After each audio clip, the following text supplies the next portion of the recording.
আল্লাহর হাবিব সাল্লাল্লাহু আলাইহি ওয়াসাল্লাম বলে, জিব্রাইল রে, তোর সাথে তো হাজার হাজার বার আমার দেখা। জিব্রাইলের সাথে নবী আলাইহিস সালামের সর্বমোট 24,000 বার দেখা হয়েছে। কয় হাজার বার? 24,000 বার দেখা। কত রসের কথাই তোর সাথে জীবনে করলাম। আচ্ছা, আজকে একটা প্রশ্ন উত্তর পর্ব তোর সাথে, উত্তর দিবিনি? জিব্রাইলকে দিমু। আপনি প্রশ্ন করলে উত্তর না দিলে কি চলবে? আল্লাহ তৌফিক দিবে, আমি উত্তর দিব। আপনি বলেন, তোর বয়স কত? ক জিব্রাইল, তোর বয়স কত? ক জিব্রাইল, হুজুর এটা তো কঠিন ব্যাপার, এটা বুঝবেন আপনি? বুঝবো না মানে?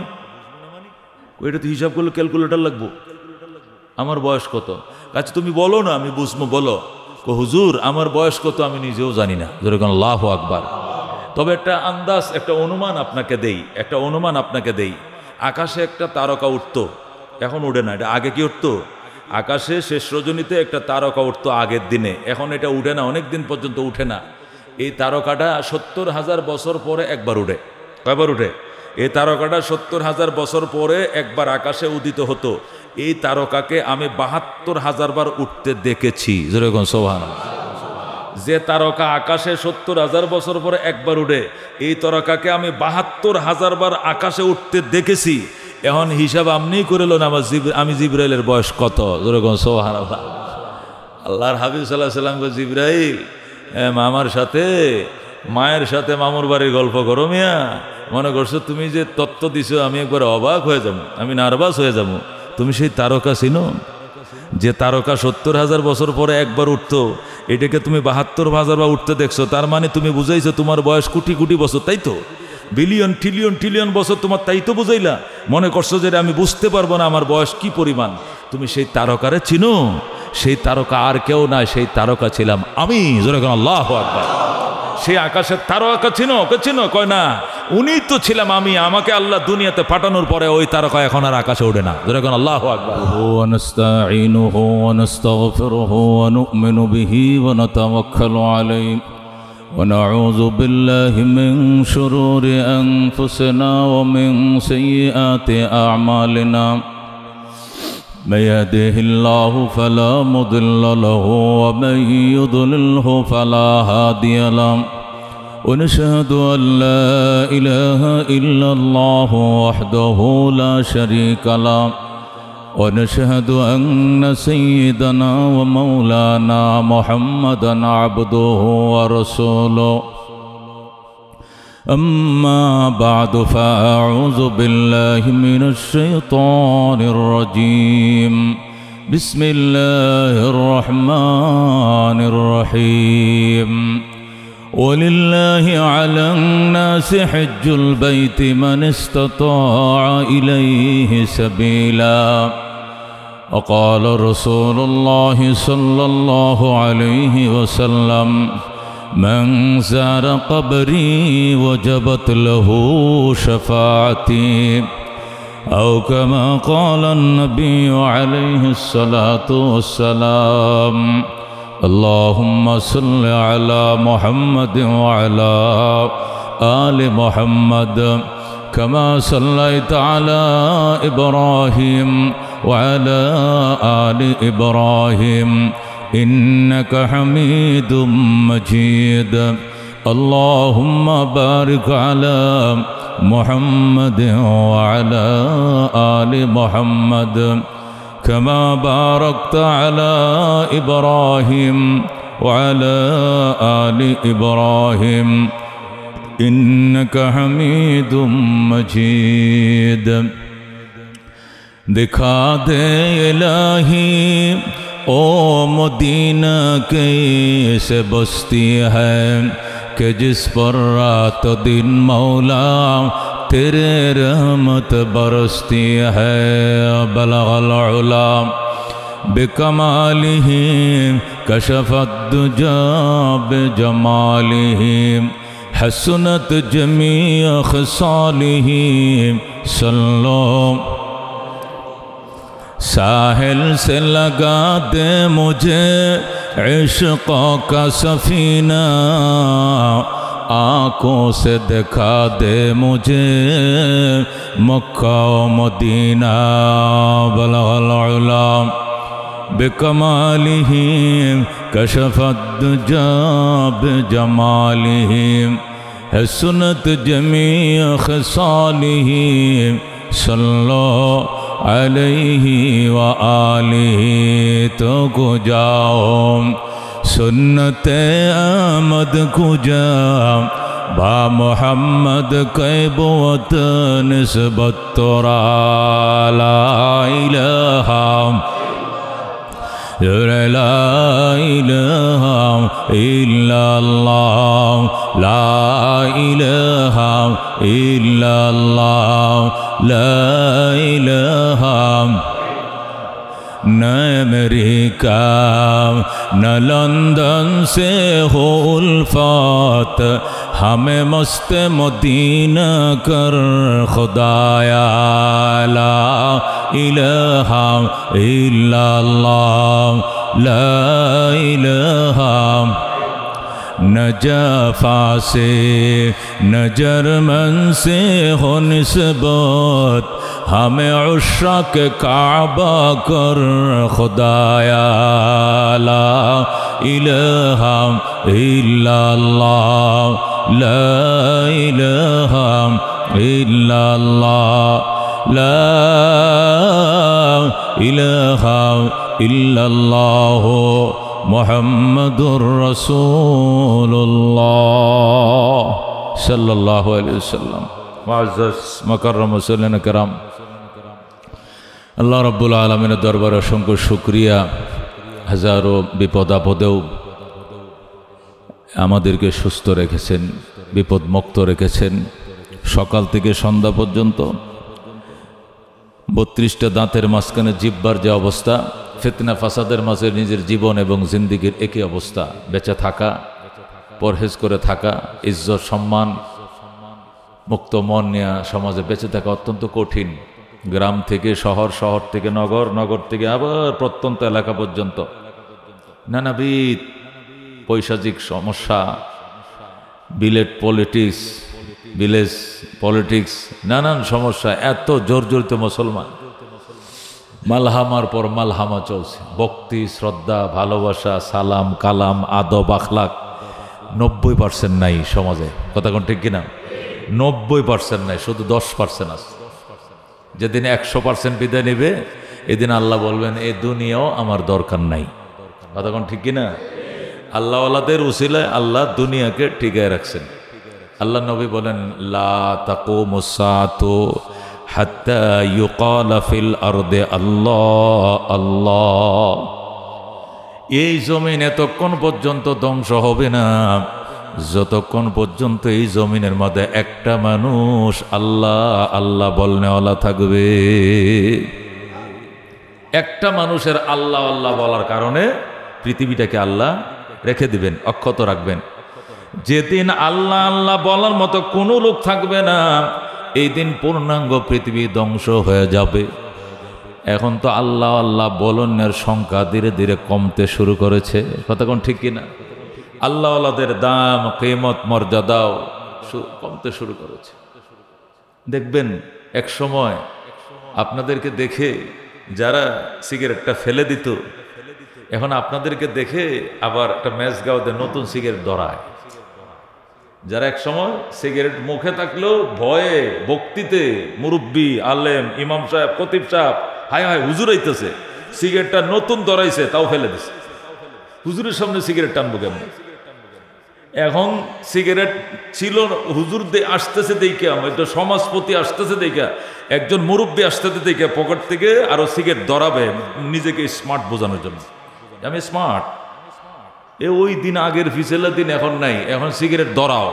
আগেরটা ফেলে দিত, এখন নতুন সিগারেট ধরে ফু করে ধোঁয়া ছাড়বে আপনার চোখের উপর দেয়া। আপনি যেন বুঝেন যে না, এখন আর আগের পরিস্থিতি এখন নাই, এখন নতুন জগৎ চলছে। কথা কোন ঠিক কিনা?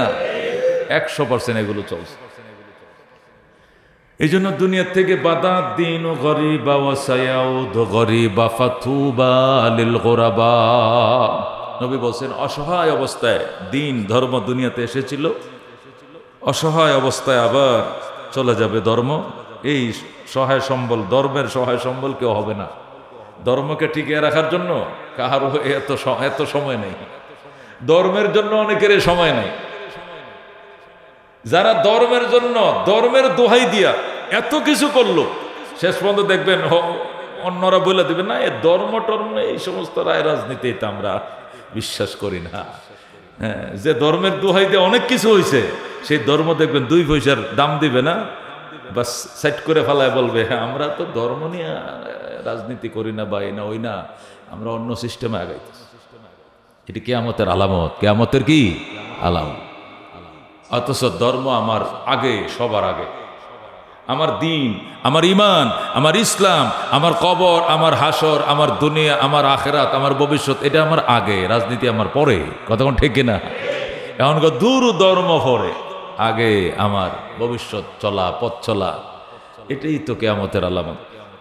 এটাই কিয়ামতের আলামত। আল্লাহ তাআলা এই সময়ও যে একদল আল্লাহর বান্দাদেরকে আজান দিলেই হু হু করে আল্লাহর ঘরে আগে ভাগে চলে আসে, শকর আলহামদুলিল্লাহ।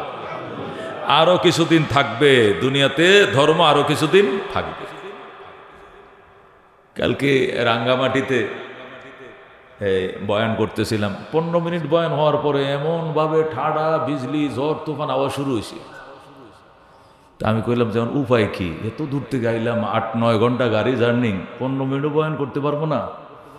পরে আল্লাহরে বললাম সবাই দোয়া করেন আল্লাহুম্মা হাওয়া আলাইনা ওলা আলাইনা, 7 বার করে আল্লাহর কাছে দোয়া করলাম। ওমা বৃষ্টি কমে গেছে আলহামদুলিল্লাহ। তো পরে প্রায় 1.25 ঘন্টা 1.5 ঘন্টার মতো বয়ান করলাম, একটা লোক উঠে নাই। আমি অবাক হয়ে গেলাম, এই হিলটেক্স এলাকায় সাবানের মতো পিছলা মাটি, এর বাড়িতে যাইলে পিছলা স্লিপ করবে, কিন্তু যখন বুঝাইলাম বললাম না হুজুর, জীবনে মাছ ধরার জন্য, উজ্জা ধরার জন্য, মাছ ধরার জন্য, পাহাড়ের গাছ কাটার জন্য, এই করার জন্য ওই করার জন্য জীবনে ঠাডা বিজলি বহুত সইছি, ধর্মের জন্য তত রিক্সে জীবনে যাই না। আজকে প্রয়োজনে ঠাডা বজ্রপাতের তলে পরে মরবো, কিন্তু যাবো না। বয়ান চালান দেখে ইনশাআল্লাহ। যখন বইল আল্লাহর দরবারে সাহস করে এবং বলল ভিজতে রাজি আছে, আমি বললাম ভিজে যাব, ভিজে যাব, বীজ দাঁড়াইয়া ভিজে ভিজে বয়ান শুনতে কারা রাজি আছেন? এখন সব হাত বাড়াইছে।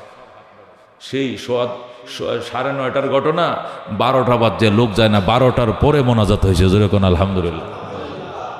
দোস্ত, এই জন্য আল্লাহর দ্বীনের জন্য যারা নিবেদিত হবে আল্লাহ তাদেরকে সাহায্য করবেন। আল্লাহ তাদের কি করবেন? সাহায্য করবেন।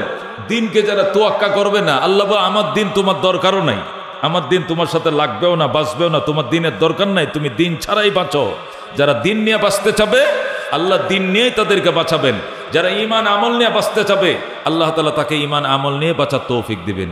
আর যারা ঈমান আমলকে তোয়াক্কা করবে না, আল্লাহ তোর ঈমান আমলের দরকার নাই, দরকার নাই, তোর আমার জান্নাতে তুই তোর মতো চল। কতক্ষণ ঠিক কিনা? যে যা চায় সে তা পায়, আল্লাহ বলে আমার কি আর আসে আর যায়, ঠিক কিনা? তুমি যা চাইবা তা পাইবা, দিন চাইলে দিন পাইবা, দুনিয়া চাইলে দুনিয়া পাইবা, ক্ষমতা চাইলে ক্ষমতা পাইবা, প্রতারণা চাইলে প্রতারণা পাইবা, চুরি করতে চাইলে চুরি করার সুযোগ দেওয়া হবে। কতক্ষণ ঠিক কিনা? চুরি করে এরপরে আল্লাহ আল্লাহ আল্লাহ, সে আল্লাহ গৃহস্থ যাতে সজাগ না হয়, আল্লাহ গৃহস্থ যাতে বুঝতে না পারে, হে নো দোয়া ইউনুস পড়ে, লা ইলাহা ইল্লা আনতা সুবহানাকা। চুরি করে এরপরে দোয়া ইউনুস পড়ে। এই দোয়া ইউনুস তো কির জন্য? চুরি করে ধরা না খাওয়ার জন্য। আল্লাহ কয় এই দোয়া ইউনুস তো চুরি করার জন্য আমি দিছিলাম না, এই দোয়া ইউনুস দিছিলাম পাপ মোচনের জন্য। কতক্ষণ ঠিক কিনা? তুই এই দোয়া কোন জায়গায় না লাগাইলে? তুই এই দোয়া ইউনুসের তো এই বুঝলে যাতে চুরি করে ধরা না খায়, এই জায়গায় কি লা ইলাহা ইল্লা আনতা সুবহানাকা, এই জায়গার জন্য নয়। ওয়াজান্নুনি ইয যাহাবা মুগাদিবান ফাযান্না আল্লান নাকদির আলাইহি ফানাদা ফিজ যুলুমাতি আল্লাহ ইলাহা ইল্লা আনতা সুবহানাকা ইন্নী কুনতু মিনাজ জালিমিন। সিরিয়াস অপরাধ করার পর অপরাধের স্বীকারোক্তি দিয়া এই দোয়া পাঠ করলে আল্লাহ অপরাধ মাফ করে দেবেন। এটা অপরাধীদের অপরাধ করার পরে মাফের জন্য, এটা চুরির থেকে পরিত্রাণের জন্য নয়। কতক্ষণ ঠিক কিনা? এই জন্য দোস্ত, আল্লাহ বলেন যে যা চায় সে তা পায়, আমার কিছু আসে যায়, আমার কি আর আসে আর যায়। এই জন্য দোস্ত ঈমান নিয়ে বাঁচতে হবে। 32টা দাঁতের মাঝখানে জিব্বার যে অবস্থা, হাজার ফিতনা ফাসাদের মাঝখানেও ইমানদারের ঈমানের সেই অবস্থা, ঠিক কিনা? হাজারো ফিতনা ফাসাদের মাঝেও পাগল ছুটছে বাইতুল্লাহ যায়।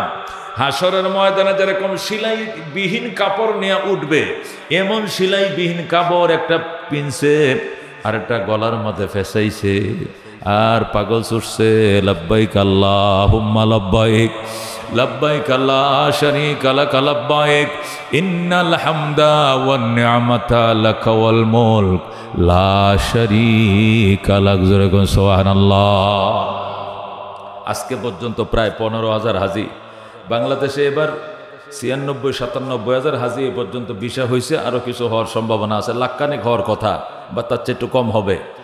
তো আলহামদুলিল্লাহ গতকালকে গেছে 11,000 প্লাস, আজকে 12-13, ডেলি 2,000-2,500 টানতে পারে। 9টা ফ্লাইট, কোনোদিন 10টা ফ্লাইট ডেলি। একটা বিমানে 400-450 যাত্রী নিতে পারে ডেলি 9টা ফ্লাইট। সৌদি বিমানে নিতেছে 5টা ফ্লাইট, বাংলাদেশ বিমান নিতেছে 4টে ফ্লাইট, এবং ইউএস বাংলাও মাঝে মাঝে 2-1টা ফ্লাইট ধরতেছে। থার্ড ক্যারিয়ারও 2-1টা দিয়েছে এবছর। আলহামদুলিল্লাহ আল্লাহর বান্দারা এই ফিতনা ফাসাদের মাঝেও এই যুদ্ধ, পাকিস্তান এবং এই ভারতের যুদ্ধ, ওইদিক দিয়ে ইরান এবং ইসরায়েলের যুদ্ধ, আমেরিকার যুদ্ধের দামামা, নানান জাতাকলের মাঝেও ইমানদার ফাঁক দেয়া খোদার ঘর জিয়ারতের জন্য পাগল। কথা কোন ঠিক কিনা? আল্লাহর বান্দারা আল্লাহর ঘরে ছুটছে, আল্লাহ তাদের হজকে কবুল করুক, যেরকম আমিন। আমাদেরকেও তার ঘরের পাগল বানায়া, তার ঘরের পাগল বানায়া, পাগল হইয়া আল্লাহর ঘরের মহব্বতে, নবীর রওজায় সালাম দেওয়ার মহব্বতে, আবেগ এবং অনুভূতি নিয়া, খুব আবেগ এবং অনুভূতি নিয়ে, মহব্বত নিয়ে, ভালোবাসা নিয়ে আল্লাহ মওতের আগে আমাদেরকেও তার ঘর জিয়ারত, তার নবীর রওজারও জিয়ারত করার তৌফিক দান করুক, যেরকম নাম।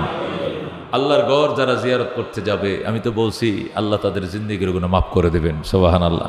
এরা যদি হজ করে এসে আবার হজ করে, আবার পাপ করতে পারে, আবার পাপ করবে। দুনিয়াতে তো মানুষ পাপ করেই, পাপ করবে। তো পাপ করলে আবার নতুন করে গুনাহ লেখা হবে। আগের গুনাহ থেকে আল্লাহ এমন নিষ্পাপ করবেন, মা যেরকম তারে নিষ্পাপ কয়া জন্ম দিয়েছিল, যেরকম সুবহানাল্লাহ। মার গর্তে যেরকম নিষ্পাপ জন্ম নিয়েছিল, আল্লাহর ঘর জিয়ারত করে এরকম নিষ্পাপ। কয় কবুল তো হয় নাই, তারটা লাগতো না। একজন হাজির হজ কবুল হবে, লক্ষ লক্ষ হাজির গুনাহ একজনের উসিল আল্লাহ তাআলা মাফ করে দিবেন। আল্লাহর হাবিব বলেছিলেন আরাফার ময়দানে, এই লক্ষ সাহাবায়ে কেরাম শুনে রেখো, একজন হাজির কবুল হজ যদি আজকে ময়দানে আরাফায় কবুল হয়, আল্লাহ তাআলা সমস্ত হাজিদের হজ এর উসিলে কবুল করে দিবেন, সুবহানাল্লাহ। সেই ওয়াদা ওই জমিনের মধ্যে কিয়ামত পর্যন্ত বলবৎ থাকবে। আল্লাহ তাআলা হাজিদের গুনাহ মাফ করবেন। এই জন্য খুব প্রেম এবং ভালোবাসা নিয়ে পালার গাতির মধ্যে জমাইতে শুরু করেন টাকা। পালার গাতির মধ্যে নিয়ত করে ওই বাঁশের পালার মধ্যে গ্রাম দেশে গর্ত করে মানুষ ওই যে 5 টিকা কয়েনগুলো, 1 টিকা কয়েনগুলো জমাইতো। জমায় 1 বছর পরে এটা যখন ভরে যাইত, তখন মনের কোনো একটা মকসদ বা উদ্দেশ্যের জন্য এটা খুইলা 5-10 হাজার টাকা হয়তো যে কোনো একটা কাজকাম করতো। আপনিও এইভাবে শুরু করেন, এভাবে শুরু করেন যে আমি আল্লাহ তোমার ঘরে যাওয়ার জন্য মাটির ব্যাংক কিনছি, এই ব্যাংকের মধ্যে প্রতি মাসে আমি 500-1000 করে জমাইতেছি। 2-4 বছর জমানোর পরে দেখবেন যে হয়ে গেছে 35-40 হাজার টাকা। পরে এই 35-40 হাজার টাকা আপনার দিলের ভিতরে এমন একটা প্রেরণা তৈরি করবে, এই প্রেরণায় পরে আরো 5 লাখ টাকার ব্যবস্থা আল্লাহ করে দিবেন। কথা ঠিক কিনা? এটাই আল্লাহ কবুল করার জন্য প্রেরণা দেখে। আল্লাহ যখন প্রেরণা দেখে, মনের ভিতরে বলার মতো যখন আল্লাহর ঘরে যাওয়ার জন্য কামড়াবে, আল্লাহ দেখবেন তখন হঠাৎ করে আপনার ছোট ব্যবসার ভিতরে আল্লাহ এমন বারাকাত দিয়ে দিবেন যে আপনি বাইতুল্লাহ যাওয়ার মতো সামর্থ্য আপনার অর্জন হয়ে যাবে। যেরকম সুবহানাল্লাহ।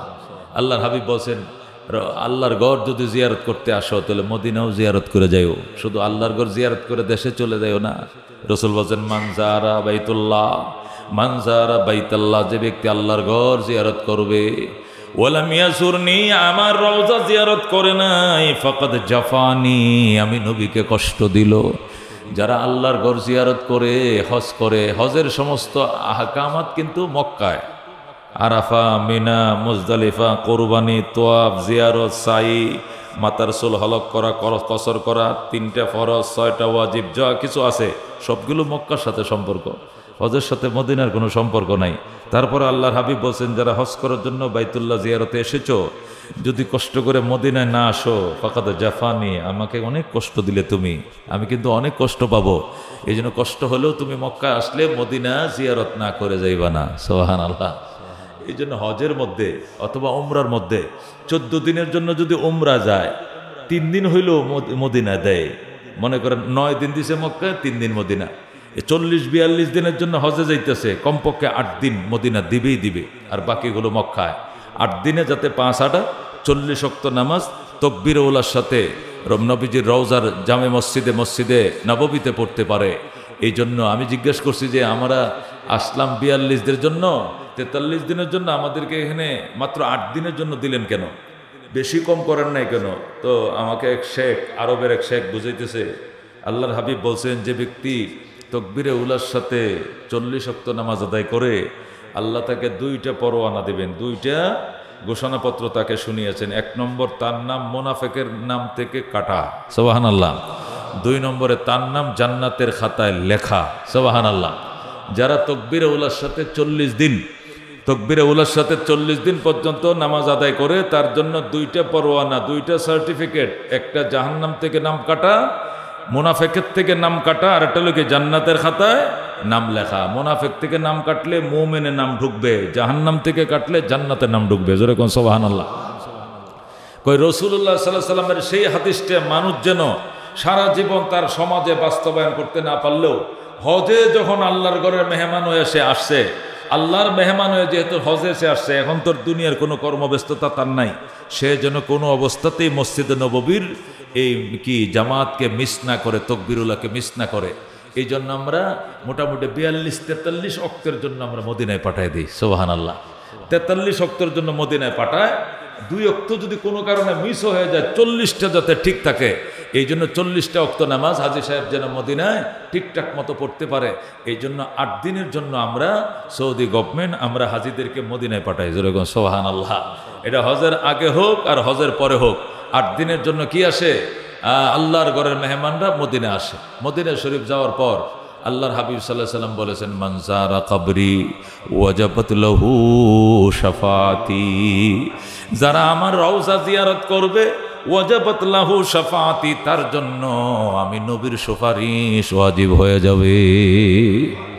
রওজা, নবীজির রওজা যারা জিয়ারত করবে, আল্লাহ রাব্বুল আলামিনের বন্ধু বলেছেন তার জন্য আমার সুপারিশ ওয়াজিব হয়ে যাবে। নবীজির সুপারিশ যে উম্মতের জন্য ওয়াজিব হবে, তার জন্য কি আর কোনো টেনশন আছে? আছে কোনো টেনশন? আল্লাহ, আমরা আপনাদেরকে আমি শুনিয়েছিলাম একবার, কি শুনিয়েছিলাম, যে মানুষ জান্নাতে যাওয়ার জন্য উসিলা বানাবে 4টা জিনিস। কয়টা জিনিস? 1 নম্বরে কিতাবুল্লাহ, 2 নম্বরে রাসূলুল্লাহ, 3 নম্বরে ইবাদাতুল্লাহ, 4 নম্বরে রিজালুল্লাহ। এই 4 জিনিস হবে মানুষের নাজাতের উসিলা। কয় জিনিস? প্রথমে কিতাবুল্লাহ, আল্লাহর কোরআন মানুষের নাজাতের উসিলা হবে। রসুল বলেছেন, ওই সিনা, যে সিনার ভিতরে, যে অন্তরের ভিতরে আল্লাহর কোরআন ঢুকেছে, এই অন্তরের সাথে জাহান্নামের আগুনের কোনোদিন দেখা হবে না। যেরকম সুবহানাল্লাহ। মানে আল্লাহর কোরআন যে হৃদয়ে ঢুকেছে, সেই হৃদয়ের উপরে জাহান্নামের আগুন হারাম। তার মানে কোরআন যেহেতু ঢুকেছে, আল্লাহর কোরআন যেখানে থাকবে, এটা তো আল্লাহর কোরআন, এখানে জাহান্নামের আগুন একত্রিত হবে না। সুতরাং বোঝা গেল কোরআনওয়ালা জাহান্নামে যাবে না। তাহলে কোরআন মানুষকে জান্নাতে নেওয়ার জন্য উসিলা হবে। 2 নম্বরে রাসূলুল্লাহ, 2 নম্বরে উসিলা হবে কে? রাসূলুল্লাহ। আল্লাহ বলেন, ওয়ালা সাউফা ইউতিকা রাব্বুকা ফাতারদা, আমার বন্ধু আপনাকে এত কিছু দিব, ময়দানে মাশরে আপনি খুশি হয়ে যাবেন। আল্লাহ রাব্বুল আলামিন তার বন্ধুকে বলবেন, এত কিছু দিব, জান্নাতে এত কিছু দিব কল্পনাও করতে পারেন না, ফাতারদা, খুশি হয়ে যাবেন। রসুল বলেন, আমার একটা উম্মত জাহান্নামে থাকতেও আমার মুখে হাসি খুশি দেখবেন না। তাহলে বোঝা গেল আল্লাহর হাবিব উম্মতের জন্য কত দেওয়ানা। এই জন্য হাবিবুল্লাহ হবেন উসিলা। 1 নম্বরে কিতাবুল্লাহ, 2 নম্বরে রসুল্লাহ, 3 নম্বরে হলো ইবাদাতুল্লাহ, আল্লাহর ইবাদত, এটাও হবে জান্নাতে যাওয়ার জন্য উসিলা। 4 নম্বরে রিজালুল্লাহ, আল্লাহর বিশেষ বন্দারাও হবে জান্নাতে নেয়ার জন্য উসিলা। বিশেষ বন্দা কারা? যারা কোরআনওয়ালা, হাদিসওয়ালা, এলেমওয়ালা, আমলওয়ালা, শেখগণ, আহলুল্লাহগণ, আল্লাহওয়ালাগণ। এরা যেদিন জান্নাতে যাবে একা যাবে না, নবীরা যেদিন জান্নাতে যাবে একা যাবে না, হাজার হাজার লাখ উম্মতকে সাথে নিয়ে জান্নাতে যাবে। কথা কোন ঠিক কিনা?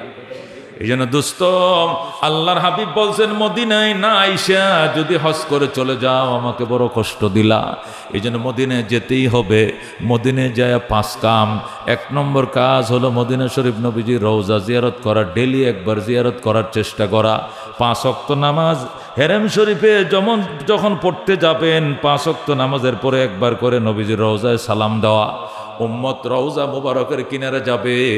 রসুল বলেন, উম্মত যখন বলবে আসসালামু আলাইকা ইয়া রাসূলুল্লাহ হাবিবাল্লাহ, আল্লাহর হাবিব সাথে সাথে বলবেন ওয়া আলাইকুমুস সালাম ইয়া উম্মতি।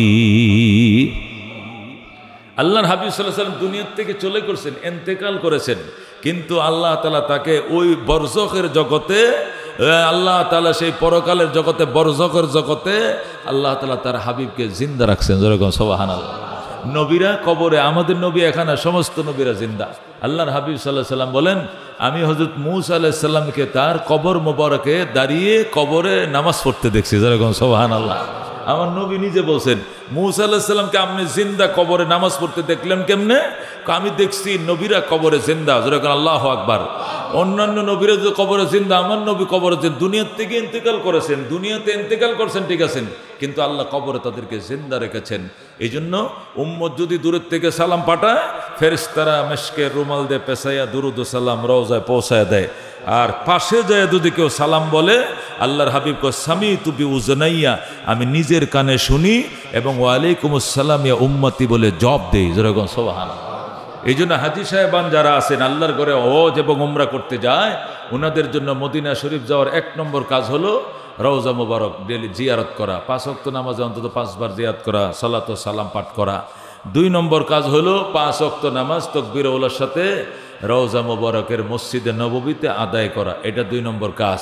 3 নম্বর কাজ হলো ওখানে মসজিদে নববীর ভিতরে একটা নির্দিষ্ট জায়গা আছে, যেটাকে রিয়াজুল জান্নাহ বলে। কি বলা হয়? রিয়াজুল জান্নাহ একটা নির্দিষ্ট জায়গা আছে। ওই রিয়াজুল জান্নাহ নামা জায়গাতে যায়া 2 রাকাত নামাজ আদায় করার চেষ্টা করা। রিয়াজুল জান্নাহটা নবী আলাইহিস সালাম যে মিম্বরে বসে খুতবা দিতেন, এখান থেকে দক্ষিণ পাশের জানালা পর্যন্ত অন্তত শখানেক লোক নামাজ পড়তে পারে, এরকম একটা এরিয়া। ওখানের যে কার্পেটের কালার, সারা মসজিদে নববীর কার্পেটের কালার একটা, রিয়াজুল জান্নাহর কার্পেটের কালারটাই আলাদা। এটা রওজা মুবারকের, এটা রিয়াজুল জান্নাহর এরিয়াটার কালারটা আলাদা। এটা জান্নাতের, আল্লাহ হাবিব বলছেন মা বাইনা মিম্বরি ওয়া হুজরাতি রাউজাতুম মির রিয়াজিল জান্নাহ। আমার এই মিম্বর, মসজিদ নববীর মিম্বর, যেখানে বসে আমি খুতবা পাঠ করি, এখান থেকে আমার আয়েশার হুজরা পর্যন্ত এই পোরাটা রাউজাতুম মির রিয়াজিল জান্নাহ। সুবহানাল্লাহ। মসজিদে নববীর যে মিম্বরে রসুল বসে খুতবা দেন, এখান থেকে দক্ষিণ পাশের জানালা পর্যন্ত একটা এরিয়া, এই এরিয়াটাই আল্লাহু আকবার, আল্লাহর হাবিব রিয়াজুল জান্নাহ ঘোষণা করছেন। জান্নাতের টুকরা, এই জায়গাটা জান্নাতে ছিল, বেহেশতে ছিল, বেহেশতের থেকে এই জায়গাটা আল্লাহ জমিনের মধ্যে আল্লাহ রাখছে। যেরকম সুবহানাল্লাহ। আল্লাহ তাআলা এক দেশের জায়গা আর এক দেশে নিয়ে রাখার ক্ষমতা কার আছে? আল্লাহর আছে। পরকালের জায়গায় দুনিয়াতে আনেন, দুনিয়ার জায়গাও পরকালে নিতে পারেন। আল্লাহ তাআলা তায়েফ নামক যে এলাকাটা আছে, বলছি না আপনাদেরকে, তায়েফ নামক এলাকাটার মূল এটা ছিল কোন ভূখণ্ডের সাথে? সিরিয়ার ভূখণ্ডে ছিল। তায়েফ একটা স্টেট, এটা মানে আরব, সৌদি আরবের একটা জেলা বা জেলার চেয়ে বড়, স্টেটটা জেলার থেকে বড়, যার অধীনে বেশ কয়েকটা জেলা থাকে। একটা আমাদের দেশের বিভাগের মতো, সিলেট বিভাগ, বরিশাল বিভাগ যেরকম, তায়েফটাকেও এটা আরবে, সৌদি আরবের একটা বিভাগ হিসেবে মনে, এর অধীনে 3-4টা জেলা আছে। তো ওই তায়েফের এই পুরা অঞ্চলটা আল্লাহ তাআলা সিরিয়া ভূখণ্ড থেকে ইব্রাহিম আলাইহিস সালামের দোয়ার বরকতে জিব্রাইলের মাধ্যমে মাটির নিচ দিয়ে হাত দিয়া আঙ্গায়া ওই তায়েফের জায়গাটা সিরিয়ার থেকে আঙ্গায়া নিয়ে আল্লাহর ঘর তোয়াফ করছে 7 বার। তোয়াফ করার পরে জিব্রাইল বলছে, আল্লাহ আমি আনছি, এখন কোথায় রাখবো? কয় ওই অমুক জায়গা নিয়ে রাখো। তখন তায়েফ নামক জায়গার উপরে নিয়ে রাখছে, এটা এখন তায়েফ হয়ে গেছে। যেরকম সুবহানাল্লাহ। এলাকা ছিল সিরিয়াতে, ফিলিস্তিনে, সেখান ফিলিস্তিন সিরিয়া তখন একসাথে ছিল। সেই ফিলিস্তিনের এলাকাকে নিয়ে, সিরিয়ার অঞ্চলকে নিয়ে আল্লাহ তাআলা নিয়ে সৌদি আরবে দিয়ে দিয়েছেন। এবং সিরিয়ার যে ওই এলাকার যে তাপমাত্রা, তায়েফের তাপমাত্রা একই। সারা সৌদি আরবে তাপমাত্রা যদি থাকে 50 ডিগ্রি, তায়েফে যায় দেখবেন বাংলাদেশের মতো 29 ডিগ্রি, 28 ডিগ্রি। সারা দেশে খড় করা গরম আর রোদ, তায়েফ যায় দেখবেন রাত্রে কুয়াশা, দিনে বৃষ্টি। এই বৃষ্টি হইতেছে সকালে, বিকালে কুয়াশা, ঠান্ডা বাতাস, সারা দেশ শুধু মরু আর মরু। তায়েফে যায় দেখবেন সিম হইতেছে, পেঁপে হইতেছে, কলা সরা জুল্লে রইছে, ওমা তরমুজ হইতেছে, আনার হচ্ছে। পৃথিবীর শ্রেষ্ঠ আনার হলো তায়েফের আনার। কথা কোন ঠিক কিনা?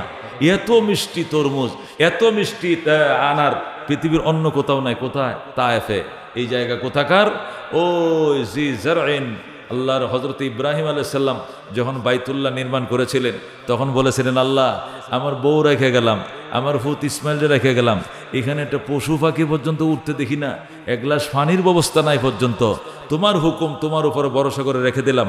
আল্লাহ তুমি এই অঞ্চলকে শস্য শ্যামল দিয়ে ভরে দিও। যেরকম সুবহানাল্লাহ।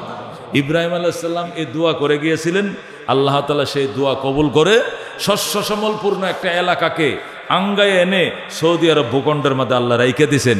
ওই এলাকাটার নাম তায়েফ। তায়েফ মানে তোয়াফকারী। এই এলাকার সাথে তোয়াফের কি সম্পর্ক?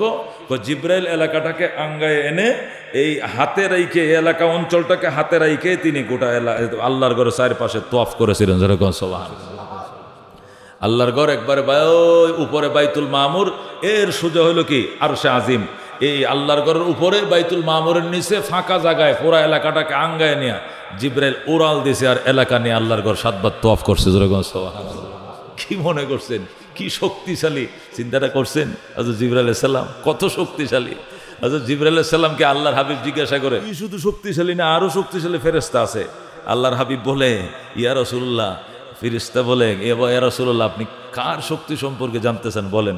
আচ্ছা আজরাইলের কেমন শক্তি আছে রে? হুজুর 7 সমুদ্রের পানি যদি আজরাইলের মাথার তাল্লার মাথায় ঢেলে দেওয়া হয়, তো একটু সরষের তেল যেরকম আমরা মাথায় দিয়ে এভাবে দেই, তাল্লায় টানে ফেলে 7 সমুদ্রের পানি আজরাইলের তালু টেলে ফেলবে, 1 ফোঁটা পানি জমিনে পড়বে না। এই বিশাল অবয়বের মালিক হযরত আজরাইল আলাইহিস সালাম। যেরকম সুবহানাল্লাহ। এই বিশাল অবয়বের মালিক কে? হযরত আজরাইল আলাইহিস সালাম। আল্লাহর হাবিব সাল্লাল্লাহু আলাইহি সাল্লাম বলে, জিবরাইল রে, তোর সাথে তো হাজার হাজার বার আমার দেখা। জিবরাইলের সাথে নবী আলাইহিস সালামের সর্বমোট 24,000 বার দেখা হয়েছে। কয় হাজার বার? 24,000 বার দেখা। কত রসের কথাই তোর সাথে জীবনে করলাম। আচ্ছা আজকে একটা প্রশ্ন উত্তর পড়বো তোর সাথে, উত্তর দিবিনি? জিবরাইলকে দিমু। আপনি প্রশ্ন করলে উত্তর না দিলে কি চলবে? আল্লাহ তৌফিক দিবে, আমি উত্তর দিব। আপনি বলেন তোর বয়স কত? জিবরাইল তোর বয়স কত? জিবরাইল হুজুর এটা তো কঠিন ব্যাপার, এটা বুঝবেন আপনি? বুঝবো না মানে? এটা তো হিসাব করলে ক্যালকুলেটর লাগবো। আমার বয়স কত? আচ্ছা তুমি বলো না, আমি বুঝবো। বলো। হুজুর আমার বয়স কত আমি নিজেও জানি না। যেরকম আল্লাহু আকবার। তবে একটা আন্দাজ, একটা অনুমান আপনাকে দেই। আকাশে একটা তারকা উঠতো, এখন উঠে না। এটা আগে কি উঠতো? আকাশে শেষ রজনীতে একটা তারকা উঠতো আগের দিনে, এখন এটা উঠে না, অনেক দিন পর্যন্ত উঠে না। এই তারকাটা 70,000 বছর পরে একবার উঠে। কয়বার উঠে? এই তারকাটা 70,000 বছর পরে একবার আকাশে উদিত হতো। এই তারকাকে আমি 72,000 বার উঠতে দেখেছি। যেরকম সুবহানাল্লাহ। যে তারকা আকাশে 70,000 বছর পরে একবার উঠে, এই তারকাকে আমি 72,000 বার আকাশে উঠতে দেখেছি। এখন হিসাব আপনি করে লো না আমি জিবরাইলের বয়স কত। যেরকম সুবহানাল্লাহ। আল্লাহর হাবিব সাল্লাল্লাহু আলাইহি ওয়াসাল্লাম জিবরাইল মামার সাথে মায়ের সাথে মামুর বাড়ির গল্প করো মিয়া, মনে করছো তুমি যে তত্ত্ব দিছো আমি একবার অবাক হয়ে যাবো, আমি নার্ভাস হয়ে যাবো। তুমি সেই তারকা চিনো যে তারকা 70,000 বছর পরে একবার উঠতো, এটাকে তুমি 72,000 বার উঠতে দেখছো। তার মানে তুমি বুঝাইছো তোমার বয়স কোটি কোটি বছর, তাই তো? বিলিয়ন ট্রিলিয়ন ট্রিলিয়ন বছর তোমার, তাই তো বুঝাইলা? মনে করছো যে আমি বুঝতে পারবো না আমার বয়স কি পরিমাণ। তুমি সেই তারকারে চিনো? সেই তারকা আর কেউ না, সেই তারকা ছিলাম আমি। যেরকম আল্লাহু আকবার। সেই আকাশের তারকা চিনো? কয় না, উনি তো ছিলাম আমি। আমাকে আল্লাহ দুনিয়াতে পাঠানোর পরে ওই তারকা এখন আর আকাশে ওঠে না। যেরকম আল্লাহু আকবার।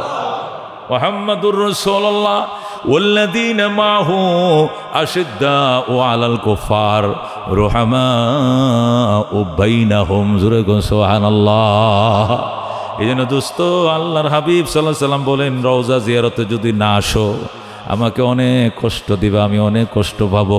আইসো রওজার জিয়ারতে আইসো, তুমি মুখে সালাম দিবা, আমিও নিজের কানে শুনে ওয়ালাইকুম আসসালাম ইয়া উম্মতি বলে উত্তর শোনাবো। আমাদের মাযহাবের ইমাম আবু হানিফা রাহমাতুল্লাহ আলাইহি রওজা জিয়ারতে গেছেন, যায় সালাম দিতে, সালাতু ওয়াসসালামু আলাইকা রাসূলুল্লাহ, সালাতু ওয়াসসালামু আলাইকা হাবিবাল্লাহ, সালাতু ওয়াসসালামু আলাইকা ইয়া খায়রা খালকিল্লাহ, আসসালাতু ওয়াসসালামু আলাইকা ইয়া শাফিআল মুযনিবিন, আসসালাতু ওয়াসসালামু আলাইকা ইয়া রাহমাতাল লিল আলামিন, আসসালাতু ওয়াসসালামু আলাইকা ইয়া ইমামাল মুরসালিন। সমস্ত রাসূলদের ইমাম আপনি সালাত ও সালাম গ্রহণ করেন। যখন বলছে আসসালাতু ওয়াসসালামু আলাইকা ইয়া ইমামাল মুরসালিন। নবী উত্তর দিতেছে ওয়ালাইকুম আসসালাম ইয়া ইমামাল মুসলিমিন। সুবহানাল্লাহ। ওয়ালাইকুম আসসালাম ইয়া ইমামাল মুসলিমিন, হে মুসলমানদের ইমাম, ইমাম আবু হানিফা, তোর উপরেও আমি নবী সালাম দিলাম। যেরকম সুবহানাল্লাহ। ইমাম আবু হানিফা রহমতুল্লাহ আলাইহি বলেন, ইমাম শাফিরে ইমাম বলে, ইমাম মালিকরে ইমাম বলে, ইমাম আহমদকে ইমাম বলে, ইমাম মালিকরে ইমাম বলে, সবাইরে ইমাম বলে, আমাকেও মানুষ ইমাম বলে। আমার যে ইমাম লকব, আমার যে ইমাম উপাধিটা, এটা দুনিয়ার কোনো মানুষে দেয় নাই। এই উপাধি আমাকে রওজাত থেকে নবীজি নিজে দিয়েছেন। যেরকম সুবহানাল্লাহ। আমাকে এই উপাধি আল্লাহর হাবিব রওজাত থেকে দিয়েছেন। যেরকম আল্লাহু আকবার। হযরত ইমাম আবু হানিফা রাহমাতুল্লাহ আলাইহি, ফামা ফিল মাশরিকিনা লাহু নাযীরু ওয়ালা ফিল মাগরিবিনা ওয়ালা বিকুফা।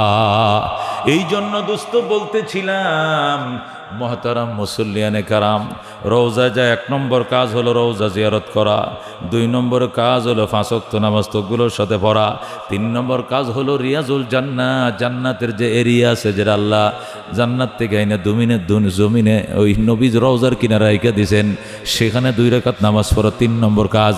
4 নম্বর কাজ, রওজা মুবারকের পাশেই 10,000 সাহাবী শুয়ে রয়েছে, এটা গুরুস্থান আছে জান্নাতুল বকি, এই গুরুস্থান জিয়ারত করা।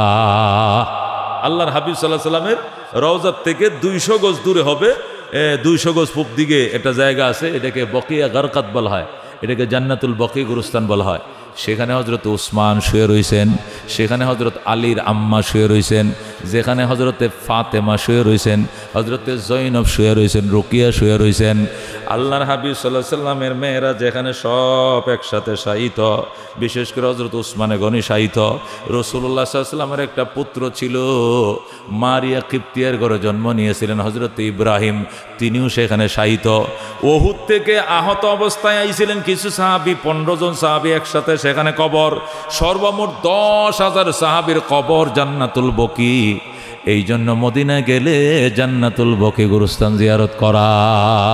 সুবহানাল্লাহ। 4 নম্বর কাজ। 5 নম্বর কাজ হলো নবীজি মদিনা শরীফ যাওয়ার পর বর্তমানে মসজিদে নববী যেটা আছে, এটাকে তিনি দ্বিতীয়বার নির্মাণ করছেন। এটা 2 নম্বর মসজিদ নবীজির হাতে। এর আগে একটা মসজিদ বানাইছিলেন, ওই মসজিদের নাম হলো মসজিদে কোবা। মসজিদে কোবা, যেটাই মদিনা শরীফ রসুল গিয়ে প্রথম বানাইছিলেন, ওই মসজিদে কোবায় যায় 2 রাকাত নামাজ পড়া। নবী বলেন, আমার হাতের প্রথম মসজিদ মসজিদে কোবা। মান সাল্লা ফিহি রাকাতাইন কানা কা উমরা, যে ব্যক্তি কোবা মসজিদে এসে 2 রাকাত নামাজ পড়বে, আল্লাহ তাকে একটা উমরা করার সব দান করবে। হজ আর উমরা সব আল্লাহ বানাইছে মক্কার জন্য। হজ করেন, উমরা করেন, সব মক্কায় করবেন, মদিনায় আইবেন জিয়ারতে। এরপরও আল্লাহ হাবিব সাল্লাল্লাহু আলাইহি সাল্লাম তার উম্মতের জন্য স্পেশাল একটা বোনাস রেখে দিয়েছেন, যে মদিনায় এসে আমার উম্মত যাতে একটা উমরা সওয়াব নিতে পারে। এই জন্য বলছেন মসজিদে কোবায় এসে 2 রাকাত নামাজ পড়বা। যেহেতু আমার হাতে এই মসজিদ নির্মিত, আমি সর্বপ্রথমে মসজিদ বানাইছি। আমার জীবনে বড় আশা ছিল একটা মসজিদ বানানোর। মক্কায় সে আশা পূরণ করতে পারে না কেন? মক্কায় তো বাইতুল্লাহ, এটা আমার বাবা ইব্রাহিম আগেই বানায় রাখছে, শুধু এটার খেদমত করছি আমি, কিন্তু মসজিদ বানাইতে পারে নাই। মদিনায় এসে প্রথম আমার হাতে মসজিদ। আল্লাহ মসজিদের জন্য আয়াত নাজিল করছেন, আমি মসজিদের জন্য হাদিস বলে গেলাম, যারা আমার এই মসজিদে কোবায় এসে 2 রাকাত নামাজ আদায় করিবা, তোমার জন্য আল্লাহ একটা উমরার সওয়াব দিবেন কমপ্লিট। জোরে কোন সুবহানাল্লাহ। এই জন্য হাজিদের জন্য 5 নম্বর কাজ হলো কি, মসজিদে কোবা সহ আশপাশের যে বরকতময় জায়গাগুলো জিয়ারত করা। উহুদের ময়দানে যাওয়া, যেখানে 70 জন সাহাবায়ে কেরামের কবর মোবারক রয়েছে, জিয়ারত করা। ওসমানে গনি রাদিয়াল্লাহু তাআলা আনহু, সালমানে ফারসি রাদিয়াল্লাহু তাআলা আনহু, ওনাদের খেজুর বাগানের অবশিষ্ট এখনও স্মৃতিগুলো আছে।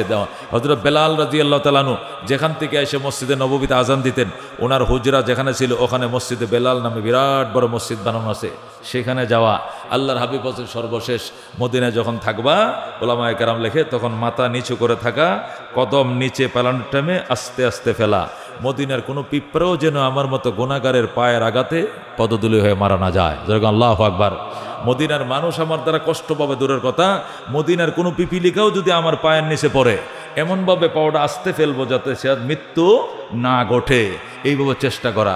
মদিনায় যে উকি ঝুঁকি মারা, এদিকে ওইদিকে বিল্ডিংয়ের দিকে তাকানো, এদিকে তাকানো, মদিনা শরীফ যায় নিষেধ। মদিনা যে মাথা নিচু করে থাকতে হবে। আহিস্তা কদম নীচি নেগা পুস্তে সদা হো খাবিদায়া রোহে রসুল আরবি হায় আয়সায়ের বাইতে নববী ইয়াদ রহে বেকায়দায়া জম্বিশে লোব বে আদবি হায় আহিস্তা কদম নীচি নেগা পুস্তে সদা হো খাবিদায়া রোহে রসুল আরবি হায়। আল্লাহর হাবিব সাল্লাল্লাহু আলাইহি সাল্লামের উম্মতকে ও দোস্ত সতর্ক করা হচ্ছে, আহেস্তা কদম, পাও ফেলবান আস্তে করে, নিচি নেগা, দৃষ্টি রাখবা অবনত নিচের দিকে, পুস্তে সদাহ, আওয়াজ থাকবে কম, আওয়াজ থাকবে কম। হযরত আবু বকর ওমর কোনোটা বিষয় নিয়ে একটু ঝগড়া করে একটু হই হল্লা করছিলেন, সাথে সাথে আল্লাহ আয়াত নাযিল করছেন, লা তারফু আসওয়াতাকুম ফাওকা সাওতিন নবী। হে সাহাবায়ে কেরাম, আমার বন্ধুর সামনে যে উচ্চ আওয়াজে কথা বললা আর কোনোদিন যেন না শুনি। আয়াত নাযিল করার পরে হযরত আবু বকর ওমর বলেন, যতদিন দুনিয়াতে বেঁচে ছিলাম ফুসফাস ছাড়া আর কোনো কথা বলি নাই। সুবহানাল্লাহ। আবু বকর কথা বলতেন, ওমর ওমর ওমর ওমর এদিকে আয়, এদিকে আয়, ওমর এদিকে আয়, আবু বকর আমার কথা শোন, এইভাবে কথা বলতো। জীবনে কণ্ঠ দিয়ে আর কোনোদিন কথা বলে নাই। কেন? একটাকে তর্ক বিতর্ক, একটু আওয়াজ তর্ক বিতর্কে উচ্চ হয় কিনা। আবু বকর, আপনি এটা বললেন কেন? ওমর বলে, আমি বলবো এটা। এই তর্ক হচ্ছিল, সাথে সাথে আল্লাহ তাআলা আয়াত নাযিল করে বললেন, লা তারফাউ আসওয়াতাকুম ফাওকা সাওতিন নবী। নবীর সামনে কোনোদিন উচ্চ আওয়াজে কথা বলা যাবে না। এই আয়াত এখনো বলবৎ আছে। কেন? নবী রওজা মুবারক এখনো জিন্দা। জোরে কোন আল্লাহু আকবার। যেহেতু নবী রওজায় জিন্দা বসে রয়েছেন, শুয়ে রয়েছেন, এই জন্য তার আশপাশের এরিয়াতে যাইয়া উচ্চ স্বরে কোনো কথা বলা যাবে না। এইভাবে নিয়ম পালন করে হজ করে আসার পর আল্লাহর হাবিব বলছেন, রাজা কায়ৌমিন ওয়ালাদাতহু উম্মুহু, এমনভাবে ফিরবে তার মা যেরকম নিষ্পাপ জন্ম দিয়েছিল, আল্লাহ তাকে এরকম নিষ্পাপ করে বাসা বাড়িতে ফিরাইবেন। যেরকম সুবহানাল্লাহ। আল্লাহ রাব্বুল আলামিন এই দিন আমাদেরকে বারবার ঘটানো তৌফিক দান করুক। আল্লাহ যেন অচিরেই বাইতুল্লাহ জিয়ারতে আবার যারা আশা আকাঙ্ক্ষা নিয়ে দিন গুনতেছে, আল্লাহ তাআলা তাদের সে আশা আকাঙ্ক্ষা পূরণ না করে আল্লাহ কবরের মেহমান না বানাক। যেরকম আমিন। ওয়া আখিরু দাওয়ানা আনিল হামদুলিল্লাহি রাব্বিল আলামিন। যারা সুন্নত পড়ে নাই 4 রাকাত সুন্নত পড়েন।